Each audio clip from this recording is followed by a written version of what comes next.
Hello everyone, welcome back to my channel. আজ তোমাদের সঙ্গে শেয়ার করব সুজি কিভাবে ঘরোয়া পদ্ধতিতে খুব অল্প উপকরণ দিয়ে তৈরি করতে পারবে সুজির হালুয়া।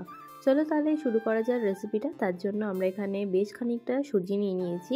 আমি এখানে বাটি মাপের সমস্ত কিছু উপকরণ ব্যবহার করেছি। যে বাটিটা সুজি ব্যবহার করেছি 1 কাপ মতন, সেই বাটিটারই 1 কাপ চিনি ব্যবহার করেছি।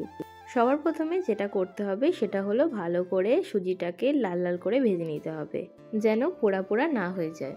স্কুল, কলেজ কিংবা যে কোনো তাড়াতাড়িতে টিফিন যদি বানাতে চাও তাহলে এই সুজির হালুয়াটা কিন্তু বানাতে পারো। রুটি, পরোটা, লুচি সমস্ত কিছুর সঙ্গেই কিন্তু আর চটজলদি হয়ে যায় বলে এই রেসিপিটা করাও কিন্তু খুবই সহজ। দেখো এখানে বাটি মাপের 1 কাপ মতন আমি চিনিও ব্যবহার করেছি, তার সঙ্গে বেশ খানিকটা দুধ দিয়ে দেবো।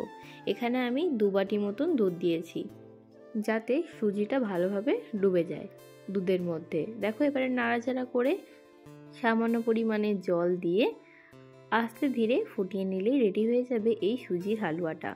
সহজেই তৈরি হয়ে গেল এই সুজি হালুয়াটা। কারা কারা পছন্দ করো অবশ্যই তোমরা কমেন্ট করে জানাবে। আর চটজলদি বা কুইক রেসিপি তোমরা শেয়ার করতে বলেছিলে, তাই জন্য এই রেসিপিটা খুব সহজেই তোমাদের সঙ্গে শেয়ার করে নিলাম। আশা করছি তোমাদের এই রেসিপিটা অনেক বেশি ভালো লাগবে। আজকের জন্য এটুকুনি, অন্য কোনো ভিডিও নিয়ে হাজির হব। আশা করছি তোমাদের এই রেসিপিটা অনেক বেশি কাজে লাগবে। আজকের জন্য এটুকুনি।